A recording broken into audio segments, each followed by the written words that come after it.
बाद पुलिस मुंब्रा में जिस तरीके से एक ऑनलाइन गेम के जरिए से धर्मांतर का सामने नजर आ रहा है, क्या कहना उसके बारे में? जिस तरीके से मैं वही सवाल गाजियाबाद के उस अधिकारी से पूछना चाहता हूँ कि आप बहुत होशियार हो, आप बहुत अच्छी तलाश करते हो, लेकिन पेपर पे बताओ 400 नाम जिन्होंने धर्मांतरण किया है।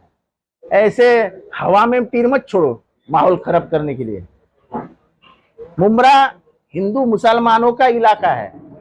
ये तो हमारे मूर्ख दोस्त लोग हैं जो समझते हैं कलवा मुंब्रा यानी पूरा मुसलमानों का है। वहां 60% हिंदू है, 40% मुसलमान है।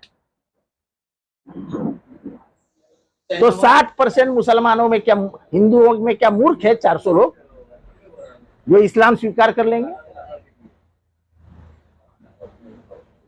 एक खामो खा देश का, महाराष्ट्र का माहौल खराब करने की बात है। दिख रहा है कि महाराष्ट्र हाथ से जा रहा है। बीजेपी और शिंदे गुट मिलके 100 का आंकड़ा नहीं पार कर सकेंगे, 100 का आंकड़ा। और इसलिए एकलौता जो हथियार उनके हाथ में है वो जातीय दंगे। 4 दलितों को मारा 4 दिन में, 4 दलितों को। हर जगह पे जातीय धार्मिक तनाव निर्माण हो रहा है।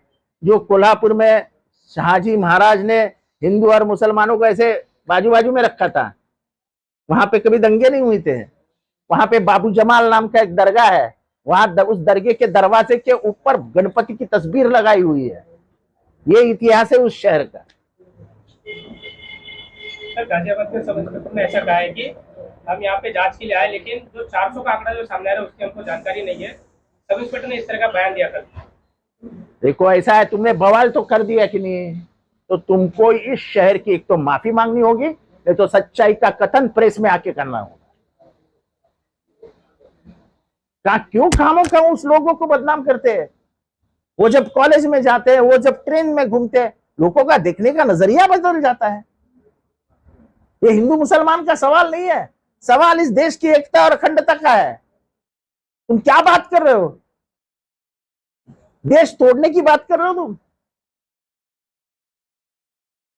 यहाँ के सीपी को प्रेस कॉन्फ्रेंस लेनी पड़ेगी और सच्चाई बतानी पड़ेगी पूरे भारत को और महाराष्ट्र को कि सच्चाई क्या है मुंब्रा में। और मैं कोई आम आदमी करके नहीं बोल रहा हूं, उस शहर का मैं विधायक हूं। हर आदमी को मुझे जवाब देना पड़ेगा। अगर कोई आदमी उठ के खड़ा होता है और पूछता है कि साहब बताइए या कहां हुआ, क्या हुआ, मैं क्या जवाब दूंगा? मुझे इस बात का सवाल पूरे महाराष्ट्र को चाहिए कि क्या हुआ था। तो गाजियाबाद पुलिस ऐसा कह रही है कि गुजरात से कॉल आया था हमको। वो हमको कुछ लेना देना नहीं। तुमको गुजरात से कॉल आया था या जॉर्जिया से कॉल आया था, हमको क्या करना है? आपके एक वरिष्ठ अधिकारी ने कह दिया कि 400 धर्मांतरण हुई है। बताइए सच्चाई क्या है? हम तो सच्चाई की मांग कर रहे हैं। अगर 400 धर्मांतरण हुए हैं तो मैं मान लूंगा कि मैं मुंब्रा के में कुछ काम नहीं किया, मैं लोगों को बदल नहीं सका। अगर 400 लोग हैं तो मैं कहता हूं मैं जिंदगी में राजनीति नहीं करूंगा। मैं जिंदगी में राजनीति नहीं करूंगा।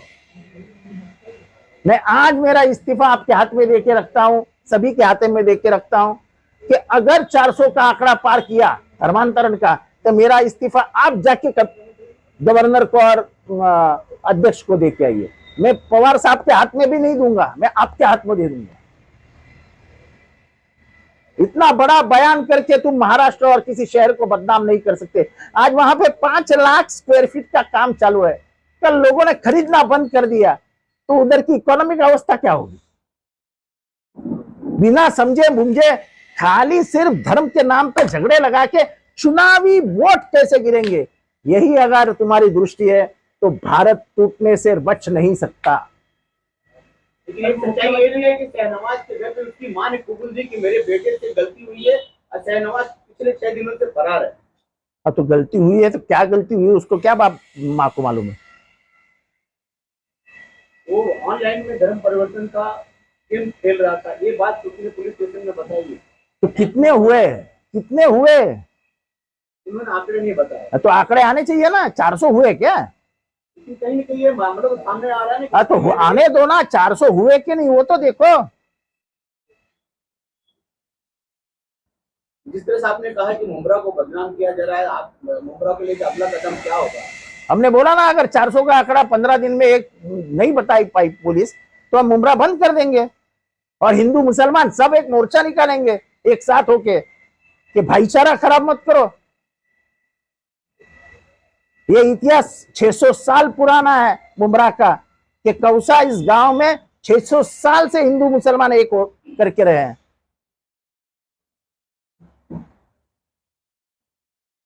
यहाँ की मुमरा देवी का जो मंदिर है वो हजारों साल पुराना है, पौराणिक मंदिर है।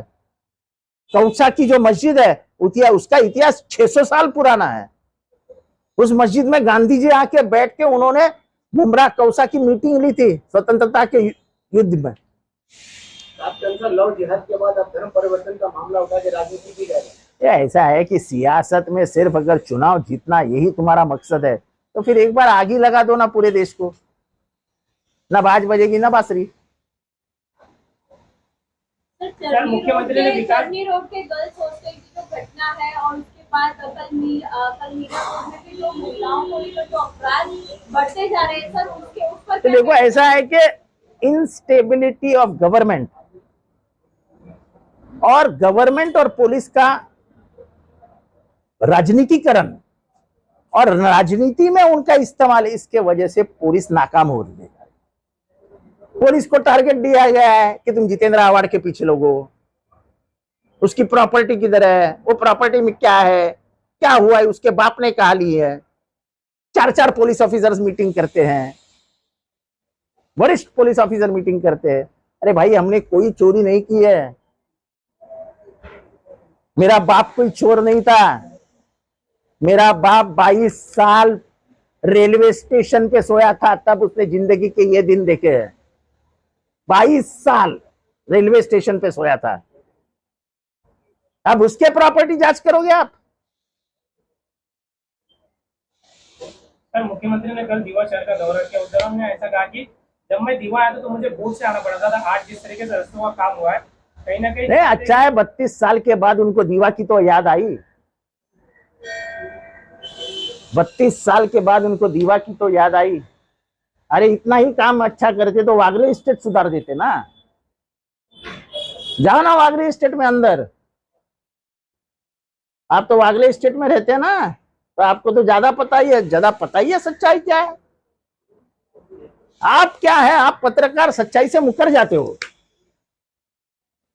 एक जमाना था जब पत्रकार सामने बोलते थे ये गलत हुआ है, आप डरते हो। क्या है हालत आपके वागले स्टेट में, बताइए सच। रखिए कुरान का नाम लेके बताइए क्या है, चलो बताइए। सर, जिस तरीके से शॉर्ट सर्किट से बनाया उसके मामले में क्या कहेंगे? पब्लिक को काफी परेशानी उठानी पड़ी। सर, एक शॉर्ट सर्किट लगी है। मैन रोड पे स्टेट बनाया था, उस मामले में वो तो क्या, वो तो चलते रहता है। अभी उसके मामले में क्या बोलूं। ऐसा है 10 बजे पुलिस हम अगर प्रोग्राम करते 10 बजे आके बंद कर देती है और मुख्यमंत्री 11 बजे तक भाषण करता है, कोई केस नहीं होती, वो ब्लॉक है। वो कोई केस नहीं होती। तो यहाँ का पुलिस प्रशासन, यहाँ के न्याय की पुस्तिका सब बदल भी गई है ना। थाना के लिए अलग न्याय है। अब हो सकता है कि ऐसे ही दिन रहेंगे तो थाना के लिए शिवसेना के नेता या अलग संविधान लिखेंगे, एक बाबा साहब अम्बेडकर पैदा करेंगे थाना में और थाना के लिए अलग संविधान बनाएंगे। असं आहे की जर 400 माणसं धर्मांतरण करून जर हिंदू धर्मात सोडून मुस्लिम धर्मात गेले असतील तर ह्या ठिकाणी सर्वधर्म समभाव, ह्या ठिकाणचा धर्मनिरपेक्षता ही ठेवण्यात मी कमी पडलो, या लोकांना शिक्षण देण्यात मी कमी पडलो, या लोकांमध्ये विश्वास देण्यात मी कमी पडलो। आणि जर मी एवढं सगळं काम केलं असताना, एवढी सगळी सुधारणा कळवा मुंबऱ्यात केलत असताना जर असं करणार असतील तर त्या शहरात मी राहून काय उपयोग आहे?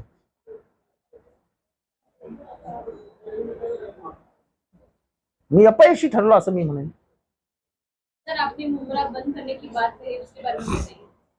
अगर 400 का आंकड़ा वो साफ नहीं करते कि क्या आंकड़ा है, कितना आंकड़ा है, तो मैं हर एक के घर में जाकर कहूंगा कि नीचे उतरो, और नीचे उतर के मुमरा को बंद करो और पूछो शासन से कि हमारी गलती क्या है, क्यों तुम हमें बदनाम कर रहे हो, क्यों इस शहर को बदनाम कर रहे हो, क्यों हमारे बच्चे लोगों की जिंदगी खराब कर रहे हो, क्यों हमारे व्यवसाय को खराब कर रहे हो, जहां से हमारी रोजी रोटी आती है उस रोजी रोटी पे कुऱ्हाड़ चला रहे हो, हमको भूखा मारना चाहते हो क्या?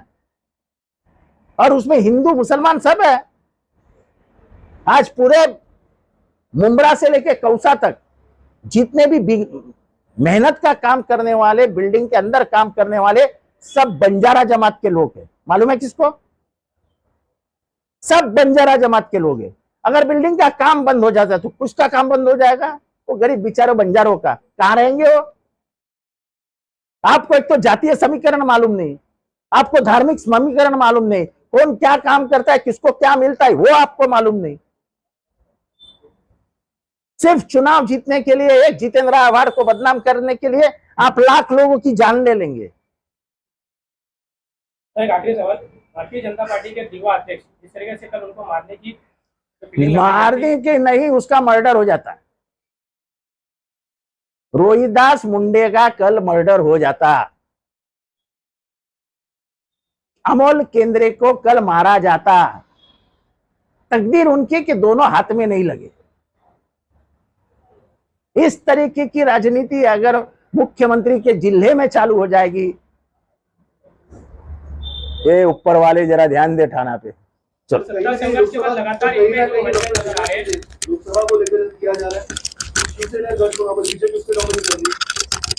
अभी जो है आप समझ लो, आप भी मेरे से ज्यादा जानकारी, आप तो कल्याण के ही हो।